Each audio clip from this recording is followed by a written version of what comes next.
nothing tests corporate culture like war, you know. So, I mean, businesses can go through a lot of challenges. War is definitely not the usual MBA case study.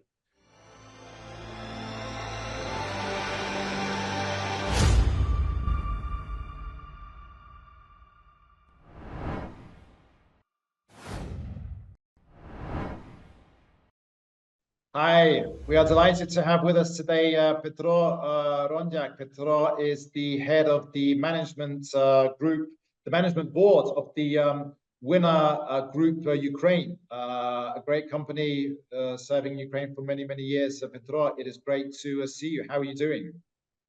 Doing great. Thank you very much, Andy. Dealing with the new power outages like everybody, but Indeed, indeed. I think that's another challenge which we will sort of discuss shortly.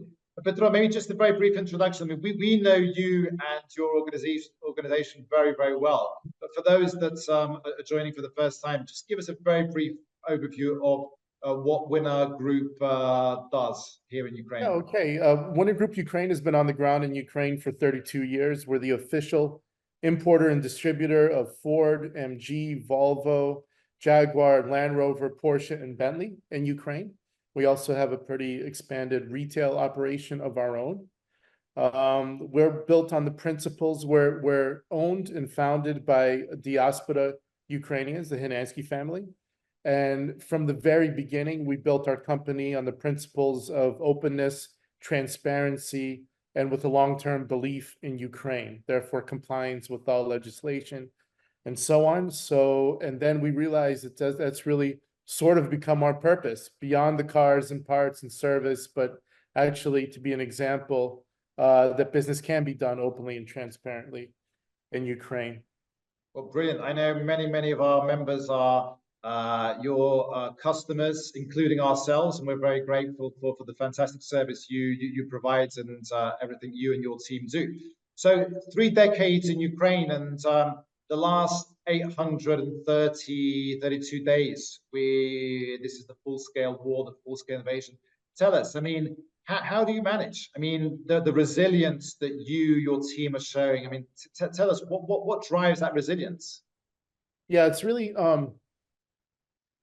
interesting to me on many levels, like what's happened, the fact that the economy is still moving, the fact that businesses are still operating. I mean, we're in the mobility business. I mean, if we don't help our customers and provide them quality vehicles and service, they can't get to where they need to be it to the office, be it to work, be it on business trips, family trips, and so on. So that's a real motivator for us, keeping the cars on the road and keeping our customers mobile. And the other part, I mean, the resilience, there's certain jobs that can be remote, which is very few jobs in Winter Group Ukraine. Most jobs are actually, you need to go to a brick and mortar store, like our dealership or so on.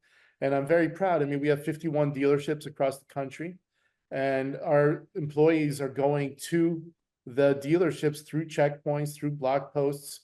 You know, these are military age males, and they do that to keep providing the service to our customers, and I'm very proud of that. And I think the resilience hit me at first at the very beginning of the full-blown war, right after the battle for Kiev, when Russians were still on the outskirts of Brovary up there, not far from our dealerships. And our brave team members were actually loading up cars. We had a plan to move at first opportunity, move our cars to Western Ukraine. So our brave team members came out, even though there were still artillery shells and so on, and they loaded up car carrying trucks, and we shipped 182 cars to Mukachevo under police escort.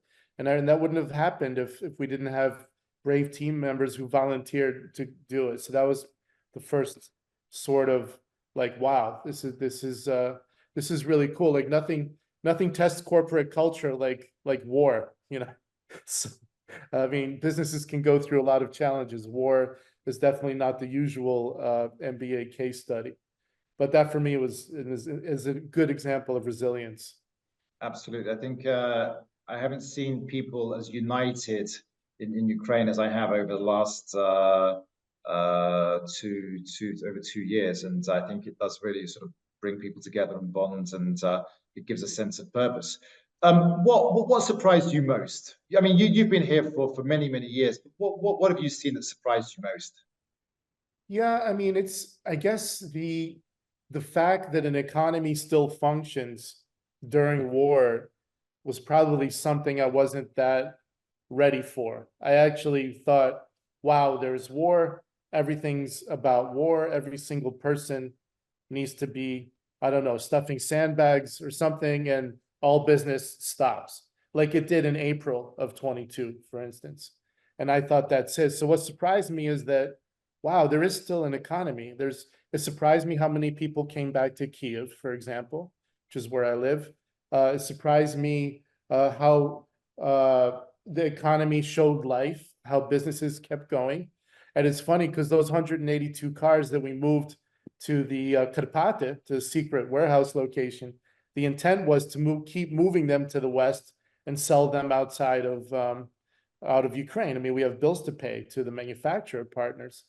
And it ended up being that there was so much demand in Kiev still for new cars that we turned those cars around and brought them back to Kiev. So that was kind of a demonstration or illustration of a surprising moment during wartime. And that clued us into, wow, there is a business, and we need to keep going, and we need to operate, and we need to bring it back. We need to bring targets back and KPIs back and so on. So it's surprising to be during a war and still be having business meetings about our parts turnover or whatever in a specific brand, and then going to an air raid shelter and then coming back and continue. Well, you know the drill very well yourself, but it is surprising that it's not all sort of, that we're not all clamped down and hunkered down, that people are still moving around and the economy is still happening. Yeah. So, I mean, the world is watching, and many sort of business schools and organizations from across the world are really looking at how the private sector and organizations across Ukraine are managing. And so, one key learning. What would be the one key learning you would like to share with sort of audiences outside the country about resilience during wartime? Yeah, I mean, I think a key learning for me, and it took time to get to it, is that I mean, the first reaction is overriding empathy for everybody that works in the company and our customers and so on. Especially our distribution centers, is right next to Irpin and right next to Bucha and Hostomel. And most of our workers in the warehouse and our parts and everything are from Bucha and Irpin. So there's a lot of stories with our employees on the first days of the full-scale invasion. So the empathy was the overriding factor. Be kind to one another, go the extra mile but then there's an evolution that happens and says, wait a minute, the business is still going. So keep the empathy, but come back to the business, come back to the KPIs, come back to the targets, forget about strategic planning. We're not doing business plans for 2030. We think that's a futile exercise given all the external factors. But let's focus on what we have in front of us. We do have customers. There is a car market in Ukraine still. So I guess the key learning is the empathy is obvious. What's not obvious is to come back to actually running the business against the business parameters and targets the way we did before the war. Brilliant. Well, thank you, Petro. Thank you to all the Winner Group Ukraine team. And so, ladies and gentlemen, delighted to have with us today Petro Ronjak, the head of the management board of Winner Group Ukraine, great board member of the AmCham here in Ukraine, a company that so many of our members use, that we use, we love, and so we're very grateful, Petro, for everything you do. Stay safe, regards to all the team, and see you very, very soon. Thank you, Andy, and thank you for everything that you and your great team at AmCham do. Appreciate you. Thank you. See you soon. Bye. Slava Ukraini. Героям слава!